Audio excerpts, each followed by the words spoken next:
Welcome to Bihar matters. अगर मैं ये कहूँ कि भारत के एक राज्य में केवल स्कूली छात्रों की कुल संख्या पूरे ऑस्ट्रेलिया देश की कुल आबादी से भी अधिक है, तो शायद पहली बार में ये एक अतिशयोक्ति लगे। जी बिल्कुल। लेकिन ये कोई कहानी नहीं है, ये एक विशुद्ध प्रशासनिक वास्तविकता है। 2.5 करोड़ से अधिक छात्र, ये महज कागज पर दर्ज कोई आंकड़ा नहीं है, बल्कि ये एक राज्य के भविष्य की पूरी पीढ़ी है। एकदम सही बात है। और जब जिम्मेदारी इतने बड़े पैमाने की हो, तो नीतियां भी उसी स्तर की होनी चाहिए। तो ये हमारी BPSC current affairs master class series का लेक्चर 5 है। जी। आज का हमारा विषय है बिहार में शिक्षा सुधार और छात्र कल्याण योजनाएं, यानी education reforms and student welfare schemes of Bihar. हम स्पष्ट कर दें कि आज का ये गहन और डेटा आधारित सत्र आगामी बीपीएससी, बीएसएससी, एसआई और टीचर भर्ती परीक्षाओं के लिए बहुत महत्वपूर्ण है। हाँ, और विशेष रूप से बीपीएससी 2026 के लिए तो ये अत्यधिक महत्वपूर्ण है। बिल्कुल। आज के इस विश्लेषणात्मक सत्र में मेरे साथ हमारे विशेषज्ञ सह फैकल्टी मौजूद हैं, जो इस विषय के आधिकारिक डेटा और बिहार के गवर्नेंस मॉडल के हर उस पहलू का विश्लेषण करेंगे जो मुख्य परीक्षा के उत्तरों में अंतर पैदा करता है। देखिए, इस मंच से जुड़कर और इस अत्यंत महत्वपूर्ण विषय पर चर्चा करके मुझे बहुत खुशी हो रही है। जब हम किसी राज्य के विकास की बात करते हैं, विशेषकर बिहार जैसे राज्य की, जहां जहां डेमोग्राफिक डिविडेंड यानी जनसांख्यिकीय लाभांश बहुत विशाल है, बहुत ही विशाल है। बिल्कुल। तो वहां शिक्षा और छात्र कल्याण केवल योजनाएं नहीं रह जाती, वे राज्य की अर्थव्यवस्था और भविष्य की आधारशिला बन जाती हैं। सही कहा। आज हम जिन तथ्यों, आंकड़ों और नीतियों के काम करने के तरीके का विश्लेषण करेंगे, वे सीधे तौर पर छात्रों की परीक्षा में उनके उत्तरों को प्रामाणिकता और गहराई प्रदान करेंगे। बिल्कुल। और देखिए, प्रशासन में सटीक आंकड़ों की समझ होना सबसे पहली और अनिवार्य शर्त है।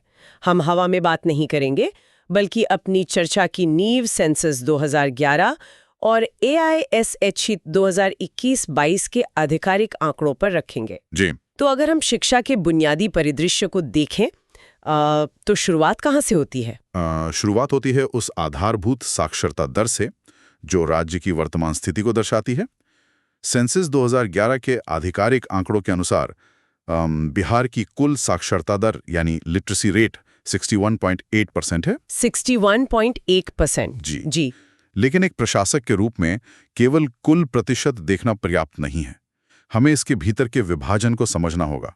मतलब, पुरुष साक्षरता दर 71.2% है, जबकि महिला साक्षरता दर 51.5% है। ये तो लगभग 20% का अंतर हो गया। बिल्कुल। ये लगभग 20% का जो जेंडर गैप है, ये नीति निर्माताओं के लिए सबसे बड़ा और गंभीर चिंता का विषय रहा है।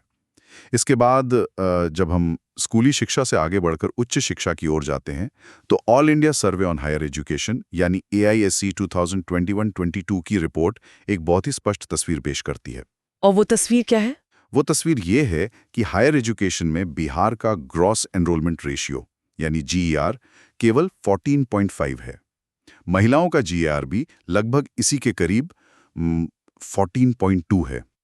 रुकिए, इसे थोड़ा रुक कर समझने की जरूरत है, क्योंकि GER एक ऐसा तकनीकी शब्द है जिसे अभ्यर्थी अक्सर रट लेते हैं, लेकिन उसकी जमीनी हकीकत को नहीं समझ पाते। बिल्कुल। 14.5 के इस GER का जमीनी स्तर पर क्या अर्थ है? ये बहुत ही प्रासंगिक बिंदु है।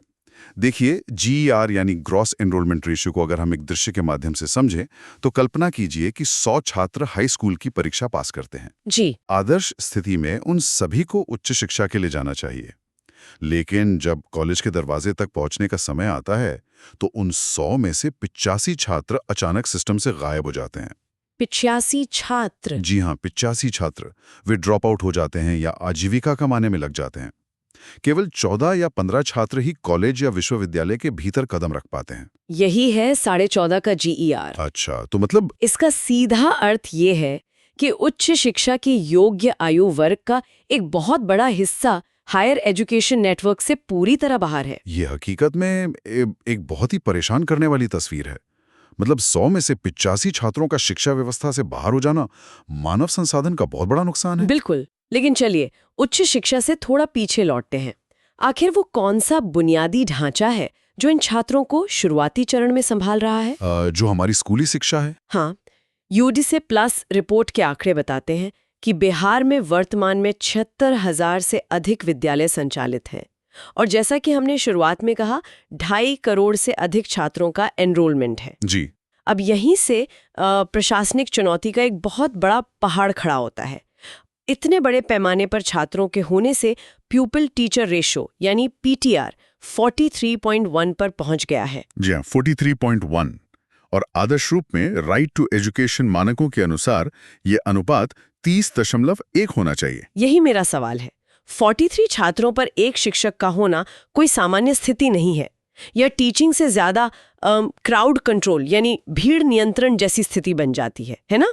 एकदम सही शब्द इस्तेमाल किया आपने, भीड़ नियंत्रण। जब एक शिक्षक के सामने 43 अलग अलग सीखने की क्षमता वाले छात्र बैठे हों तो वो गुणवत्तापूर्ण शिक्षा कैसे दे सकता है? इस टूटते हुए ढांचे का समाधान कैसे निकाला जा रहा है? देखिए, ये एक बहुत ही सटीक प्रशासनिक प्रश्न है। शिक्षकों की इसी भारी कमी और 43.1 के इस खतरनाक अनुपात को सुधारने के लिए ही राज्य सरकार ने हाल के वर्षों का सबसे साहसिक कदम उठाया है। आप टीआरई की बात कर रहे हैं? बिल्कुल।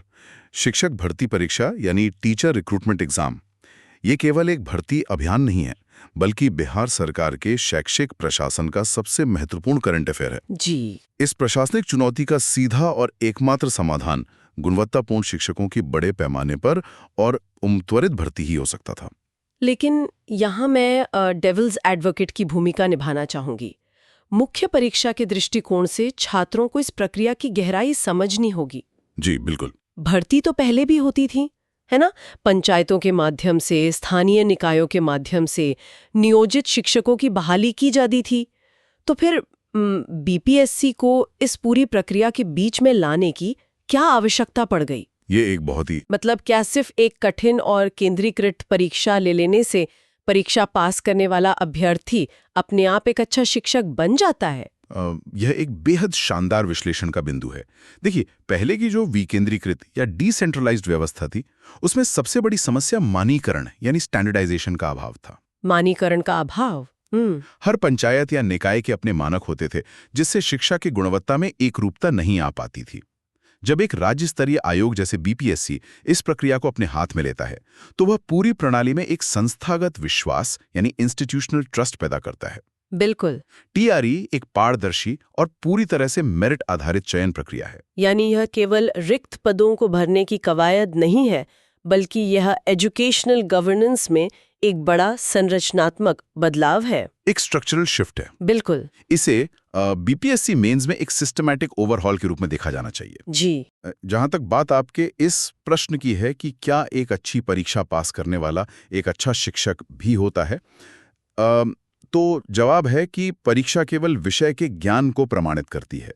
विषय के ज्ञान को, हाँ। यह सुनिश्चित करती है कि शिक्षक का अकादमिक आधार मजबूत है, लेकिन उसे एक प्रभावी शिक्षक बनाने का काम टीचर ट्रेनिंग और पेडागोजी का है, जिस पर भर्ती के बाद काम किया जाता है। मुख्य बात यह है कि टीआरई के माध्यम से राज्य ने योग्यता से समझौता करने की नीति को खत्म कर दिया है। ये स्पष्टता बहुत आवश्यक थी अभ्यर्थियों के लिए। तो चलिए मान लेते हैं कि बुनियादी ढांचा मौजूद है, 76,000 स्कूल तैयार हैं, और अब बीपीएससी के माध्यम से योग्य शिक्षक भी कक्षाओं में पहुंच रहे हैं। जी। लेकिन क्या इतना काफी है? क्या केवल स्कूल खोल देने और शिक्षक नियुक्त कर देने से एक गरीब परिवार की लड़की जो सामाजिक और आर्थिक बंधनों में जकड़ी है, वो अपने आप स्कूल पहुंच जाएगी? नहीं, ऐसा बिल्कुल नहीं होता। ये हमें उस अगली महत्वपूर्ण कड़ी की ओर ले जाता है, लड़कियों को स्कूल तक लाना और शिक्षा व्यवस्था में बनाए रखना। देखिए, ये सामाजिक न्याय और समावेशी विकास का सबसे जटिल हिस्सा है। बुनियादी ढांचे का तब तक कोई अर्थ नहीं जब तक कि सबसे कमजोर और लक्षित समूह उस तक पहुंच ही ना पाए। सही बात है। लड़कियों की शिक्षा में बाधाएं केवल स्कूल की कमी नहीं थी। असली बाधाएं थीं स्कूल की घर से दूरी, रास्ते में सुरक्षा का डर और परिवार की आर्थिक तंगी। इन जमीनी समस्याओं को दूर करने के लिए नीतियों को आउट ऑफ द बॉक्स सोचना पड़ा। और यहीं पर मुख्यमंत्री बालिका साइकिल योजना एक गेम चेंजर साबित हुई, जो 2006-07 में आई थी। बिल्कुल। मुख्य परीक्षा के अभ्यर्थियों को ये समझना चाहिए कि ये महज एक साइकिल बांटने की योजना नहीं थी। इस योजना ने सीधे तौर पर रूरल मोबिलिटी यानी ग्रामीण गतिशीलता की समस्या पर प्रहार किया। जी। गिरावट आई। साइकिल महिला सशक्तिकरण का एक जीता जागता प्रतीक बन गई, जिसने समाज की मनोवैज्ञानिक सोच को बदल दिया। एकदम सही। इसके साथ ही बालिका पोशाक योजना का भी योगदान रहा, जिसने यूनिफॉर्म के वित्तीय बोझ को खत्म कर दिया। आपने बिल्कुल सही कहा। इन योजनाओं ने स्कूली स्तर पर एक क्रांति ला दी, लेकिन इन सबसे आगे अगर कोई एक योजना है जिसका प्रशासनिक और समाजशास्त्रीय प्रभाव सबसे गहरा है, तो वो है मुख्यमंत्री कन्या उत्थान योजना। मुख्यमंत्री कन्या उत्थान योजना, जी। बीपीएससी के दृष्टिकोण से इसका गहन विश्लेषण अनिवार्य है। यह योजना सिर्फ शिक्षा तक सीमित नहीं है, बल्कि यह एक लाइफ साइकिल आधारित संपूर्ण सामाजिक सशक्तिकरण की योजना है। मैं इस लाइफ साइकिल दृष्टिकोण को और गहराई से समझना चाहूंगी। इस योजना के तहत जब एक लड़की अपना ग्रेजुएशन पूरा करती है तो उसे 50,000 रुपए का वित्तीय प्रोत्साहन दिया जाता है। जी, 50,000। लेकिन मेरा सवाल ये है कि एक मुश्त पैसा दे देने से बाल विवाह जैसी गहरी जड़ें जमा चुकी सामाजिक बुराई कैसे खत्म हो रही है? इसका अर्थशास्त्र और समाजशास्त्र कैसे काम करता है? ये इस योजना का सबसे खूबसूरत पहलू है। इसे इस तरह समझिए, ग्रामीण और आर्थिक रूप से कमजोर परिवारों में लड़कियों को अक्सर एक वित्तीय बोझ माना जाता रहा है, दुर्भाग्य से। हाँ। जिसके कारण उनकी जल्द शादी कर दी जाती थी। लेकिन जब सरकार ने ये नियम बनाया कि ग्रेजुएशन पूरा होने पर 50,000 रुपए मिलेंगे, तो माता पिता के आर्थिक व्यवहार या इकोनॉमिक बिहेवियर में बड़ा बदलाव आया। अच्छा। अब उन्हें पता है कि अगर वे बेटी की शादी टालते हैं और उसे उच्च शिक्षा पूरी करने देते हैं, तो उन्हें एक बड़ी आर्थिक सहायता मिलेगी। ये वित्तीय प्रोत्साहन सीधे तौर पर बाल विवाह को टालने का एक आर्थिक कारण बन जाता है। यानी ये सिर्फ शिक्षा विभाग का काम नहीं कर रहा, बल्कि है स्वास्थ्य और समाज कल्याण का भी काम कर रहा है। बिल्कुल। जब शादी की उम्र बढ़ती है तो मैटरनल मोर्टेलिटी रेट यानी मातृ मृत्यु दर अपने आप कम हो जाती है। एकदम सही। यही इसका मल्टीप्लायर इफेक्ट है। ये योजना कन्या भ्रूण हत्या रोकने से लेकर बाल विवाह को खत्म करने, महिलाओं को उच्च शिक्षा तक पहुंचाने और अंततः उन्हें कार्यबल में शामिल करने तक एक पूरी श्रृंखला का निर्माण करती है। ये एक बेहतरीन केस स्टडी है कि कैसे एक लक्षित वित्तीय प्रोत्साहन गहरे सामाजिक बदलाव ला सकता है। अब स्कूली शिक्षा और बुनियादी कल्याण से आगे बढ़कर हम राज्य के उस युवा वर्ग की बात करते हैं जो स्कूल और कॉलेज से बाहर निकल रहा है। जी। क्योंकि अंततः उच्च शिक्षा और रोजगार ही राज्य की अर्थव्यवस्था को गति देंगे। यहाँ बात आती है सामाजिक न्याय, डिजिटल शिक्षा और कौशल विकास की। देखिए, सामाजिक न्याय को सुनिश्चित किए बिना कोई भी शिक्षा मॉडल सफल नहीं हो सकता। उच्च शिक्षा में सबसे बड़ी बाधा वित्तीय रही है। वित्तीय बाधा, हाँ। पोस्ट मैट्रिक स्कॉलरशिप्स जो विशेष रूप से SC, ST, OBC, EBC और अल्पसंख्यक समुदाय के छात्रों के लिए हैं, उनमें एक बड़ा ढांचागत सुधार किया गया है। आप DBT यानी डायरेक्ट बेनिफिट ट्रांसफर की बात कर रहे हैं? जी हाँ, DBT। पहले छात्रवृत्ति के वितरण में कई मध्यस्थी बिचौलियों होते थे, जिससे प्रक्रिया में देरी होती थी और लीकेज की भारी समस्या थी। बिल्कुल। अब DBT के माध्यम से छात्रवृत्ति की राशि सीधे छात्रों के बैंक खातों में पहुंचाई जा रही है। इससे गवर्नेंस में अभूतपूर्व पारदर्शिता आई है। बहुत बड़ा बदलाव है। इसके साथ ही ऐसे ग्रामीण और वंचित छात्र जिनके घरों में पढ़ाई का माहौल नहीं है, उनके लिए रेजिडेंशियल स्कूल्स और हॉस्टल्स का तेजी से विस्तार किया जा रहा है। हॉस्टल्स और प्रत्यक्ष लाभ हस्तांतरण बहुत अच्छी पहल है। लेकिन जब हम 21वीं सदी की शिक्षा की बात करते हैं तो डिजिटल शिक्षा से मुंह नहीं मोड़ा जा सकता। बिल्कुल नहीं। राज्य सरकार स्मार्ट क्लासरूम्स, ई-कंटेंट और ICT लैब्स के जरिए डिजिटल शिक्षा को बढ़ावा दे रही है। लेकिन एक प्रशासक के रूप में क्या हम यहाँ किसी बड़ी खामी को नजरअंदाज नहीं कर रहे हैं? किस खामी की ओर इशारा कर रही हैं आप? मेरा मतलब है कि सरकारी फाइलों में ICT लैब्स बहुत अच्छे लगते हैं, लेकिन जमीनी सच्चाई ये है कि आर्थिक रूप से कमजोर वर्गों में डिजिटल डिवाइड यानी डिजिटल खाई अभी भी एक बहुत बड़ी चुनौती है। जी बिल्कुल। स्कूल में स्मार्ट बोर्ड हो सकता है, लेकिन घर पर निर्बाध इंटरनेट या व्यक्तिगत डिवाइस का न होना इस पूरी डिजिटल क्रांति को खोखला नहीं कर देता। देखिए, ये एक बेहद प्रासंगिक और कड़वी सच्चाई है जिसे बीपीएससी मेंस के उत्तरों में छात्रों द्वारा स्वीकार किया जाना चाहिए। डिजिटल डिवाइड वर्तमान शिक्षा प्रणाली की सबसे कमजोर कड़ी है। जी। उपकरणों तक पहुंच और स्थिर इंटरनेट कनेक्टिविटी की कमी के कारण जो छात्र पहले से ही हाशिए पर हैं, वो तकनीकी दौड़ में और भी पीछे छूट जाते हैं। सरकार को केवल स्कूलों में ही नहीं बल्कि कम्युनिटी लेवल पर डिजिटल इंफ्रास्ट्रक्चर विकसित करने पर विचार करना होगा। बिल्कुल, इंफ्रास्ट्रक्चर को घरों तक ले जाना होगा। और चलिए अब उस बिंदु पर आते हैं जो शिक्षा का अंतिम लक्ष्य माना जाता है, एम्प्लॉयबिलिटी या रोजगार क्षमता। हाँ, ये सबसे जरूरी है। हमने छात्रों को पढ़ा लिया, उन्हें डिजिटल साक्षर भी कर दिया, लेकिन क्या वे जॉब मार्केट के लिए तैयार हैं? यहाँ कौशल विकास या स्किल डेवलपमेंट की भूमिका सबसे अहम हो जाती है। एकदम। बिहार सरकार ने कुशल युवा प्रोग्राम यानी केवाईपी और बिहार स्किल डेवलपमेंट मिशन जैसी महत्वपूर्ण पहल की हैं। मेरा प्रश्न ये है कि केवाईपी में विशेष रूप से सॉफ्ट स्किल्स पर इतना जोर क्यों दिया जा रहा है? इसे समझने के लिए हमें आज के सर्विस सेक्टर की मांगों को देखना होगा। हमारे ग्रामीण परिवेश से आने वाले युवाओं के पास अक्सर उत्कृष्ट सैद्धांतिक ज्ञान होता है। जी। उन्हें गणित या विज्ञान के सूत्र याद हो सकते हैं, लेकिन जब वे राष्ट्रीय स्तर पर या कॉर्पोरेट जॉब मार्केट में किसी इंटरव्यू में बैठते हैं तो वे संवाद नहीं कर पाते। संवाद की कमी, बिल्कुल। Communication skills, basic computer literacy और अंग्रेजी भाषा का बुनियादी ज्ञान, ये वे सॉफ्ट स्किल्स हैं जिनकी कमी उन्हें पीछे धकेल देती है। केवाईपी इसी विशिष्ट कमी को दूर करने का प्रयास है ताकि युवाओं की वर्कफोर्स रेडीनेस बढ़ाई जा सके। ये बहुत महत्वपूर्ण है। एक डिग्री धारक युवा तब तक अर्थव्यवस्था में योगदान नहीं दे सकता जब तक कि उसके पास बाजार की मांग के अनुरूप कौशल न हो। सही कहा।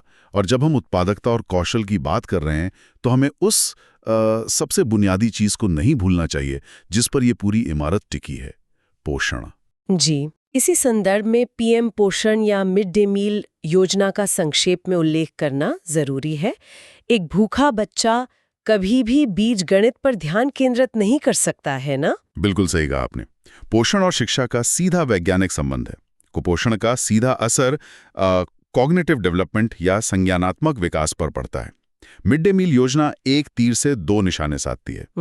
ये ग्रामीण बच्चों के पोषण स्तर में सुधार करती है और साथ ही स्कूल में उनकी उपस्थिति सुनिश्चित करती है। तो अब तक के सफर में हमने आधिकारिक डेटा की हकीकत देखी, 76,000 स्कूलों के ढांचे को समझा, टीआरई के माध्यम से हो रहे संस्थागत सुधारों का विश्लेषण किया, कन्या उत्थान योजना के सामाजिक अर्थशास्त्र को जाना और कौशल विकास की बारीकियों को परखा। जी। अब समय है इन सभी धागों को एक साथ पिरोने का। हम चर्चा के अंतिम और सबसे निर्णायक पड़ाव पर हैं, बीपीएससी मेंस के लिए एक समग्र एलीट एनालिसिस और आगे की राह। देखिए, एक सिविल सेवक के तौर पर अभ्यर्थियों को हमेशा एक संतुलित और आलोचनात्मक दृष्टिकोण रखना चाहिए। आलोचनात्मक दृष्टिकोण, बिल्कुल। हमें उपलब्धियों को स्वीकार करना है। साइकिल योजना से लड़कियों का एनरोलमेंट बढ़ा है, टीआरई ने भर्ती प्रक्रिया को संस्थागत और पारदर्शी बनाया है और डीबीटी ने सिस्टम से बिचौलियों को खत्म किया है। जी। लेकिन हमें गंभीर चुनौतियों से आंखें नहीं चुरानी चाहिए। इतनी सारी योजनाओं और निवेश के बावजूद फीमेल लिटरेसी गैप अभी भी लगभग 20% पर बना हुआ है। स्कूलों में छात्रों की भीड़ तो है, लेकिन लर्निंग आउटकम्स राष्ट्रीय औसत के मुकाबले अभी भी कई क्षेत्रों में कमजोर हैं। और उच्च शिक्षा का जीईआर 14.5 होने का मतलब है कि हमारी पूरी शिक्षा व्यवस्था एक फनल की तरह काम कर रही है। बिल्कुल एक फनल की तरह, जहां आधार तो बहुत चौड़ा है लेकिन ऊपर पहुंचते पहुंचते छात्र सिस्टम से बाहर गिर रहे हैं। तो इन समस्याओं का समाधान क्या है? मुख्य परीक्षा में सिर्फ समस्याएं गिनाना काफी नहीं है, अभ्यर्थियों को आगे की राह भी स्पष्ट करनी होगी। समाधान बहुआयामी और आधुनिक होने चाहिए। सबसे पहले लर्निंग आउटकम्स को सुधारने के लिए पारंपरिक तरीकों से आगे बढ़कर एआई इनेबल्ड एजुकेशन सिस्टम्स को लागू करने पर विचार किया जा सकता है। एआई का इस्तेमाल, जी। एआई के जरिए 43 छात्रों की भीड़ वाले क्लासरूम में भी प्रत्येक छात्र की कमजोरियों का व्यक्तिगत रूप से आकलन किया जा सकता है। और दूसरा महत्वपूर्ण कदम टीचर ट्रेनिंग यानी शिक्षक प्रशिक्षण का होना चाहिए। अब जब बीपीएससी ने बड़ी संख्या में मेधावी शिक्षकों की भर्ती कर ली है तो उनका निरंतर कैपेसिटी बिल्डिंग आवश्यक है। बिल्कुल। उन्हें केवल विषय का ज्ञान नहीं बल्कि आधुनिक शिक्षण विधियों में प्रशिक्षित करना होगा। एकदम सही। इसके साथ ही डिजिटल डिवाइड को पाटने के लिए ग्रामीण क्षेत्रों में सस्ती इंटरनेट कनेक्टिविटी और कम कीमत वाले उपकरणों की उपलब्धता सुनिश्चित करनी होगी। और अंततः स्किल इंडस्ट्री लिंकेज स्थापित करना सबसे बड़ी जरूरत है। इंडस्ट्री लिंकेज के बिना कौशल विकास अधूरा है। बिल्कुल। कौशल विकास का तब तक कोई अर्थ नहीं है जब तक कि राज्य में उन प्रशिक्षित युवाओं को खपाने के लिए स्थानीय उद्योग और क्लस्टर्स विकसित न किए जाएं। प्रशिक्षण वही दिया जाना चाहिए जिसकी वास्तविक बाजार में मांग है। ये एक बेहद ही समग्र, आलोचनात्मक और एलीट विश्लेषण था। यदि अभ्यर्थी इन बहुआयामी समाधानों को अपने मुख्य परीक्षा के उत्तरों में पिरोते हैं तो निश्चित रूप से उनके उत्तरों की गुणवत्ता और प्रामाणिकता में भारी वृद्धि होगी। जी। एक अच्छे प्रशासक की पहचान ही यही है कि वो समस्या के प्रति संवेदनशील हो और समाधान के प्रति प्रगतिशील। मेरा भी यही मानना है। देखिए, प्रशासन केवल डेटा का प्रबंधन नहीं है, ये उस डेटा के पीछे खड़े मानव जीवन को बेहतर बनाने की कला है। बिल्कुल। आज के इस मास्टर क्लास में हमने शिक्षा सुधारों और कल्याणकारी योजनाओं के हर उस सूक्ष्म पहलू को छुआ है जो परीक्षा के लिए प्रासंगिक है। छात्रों को यह समझना आवश्यक है कि आप इन विषयों को गहराई से तैयार करें। बीपीएससी मेंस के लिए संभावित प्रश्नों का अभ्यास अवश्य करें। जी, बिल्कुल करें। जैसे बिहार में शैक्षिक प्रशासन पर शिक्षक भर्ती सुधारों के प्रभाव का आलोचनात्मक मूल्यांकन करें, या कौशल विकास बिहार के जनसांख्यिकीय लाभांश को भुनाने के लिए एक अनिवार्य शर्त है, विस्तार से चर्चा करें। और इसके साथ ही मैं कहूँगा कि प्रारंभिक परीक्षा के लिए रैपिड रिवीजन को अपनी दिनचर्या का हिस्सा बनाएं। योजनाओं के मुख्य उद्देश्यों को स्पष्ट रखें। टीआरई गुणवत्तापूर्ण शिक्षक भर्ती के लिए है, बालिका साइकिल योजना रूरल मोबिलिटी और ड्रॉप आउट कम करने के लिए है, कन्या उत्थान योजना बाल विवाह रोकने और उच्च शिक्षा को बढ़ावा देने के लिए है। बिल्कुल। और केवाईपी युवाओं में सॉफ्ट स्किल्स विकसित करने के लिए।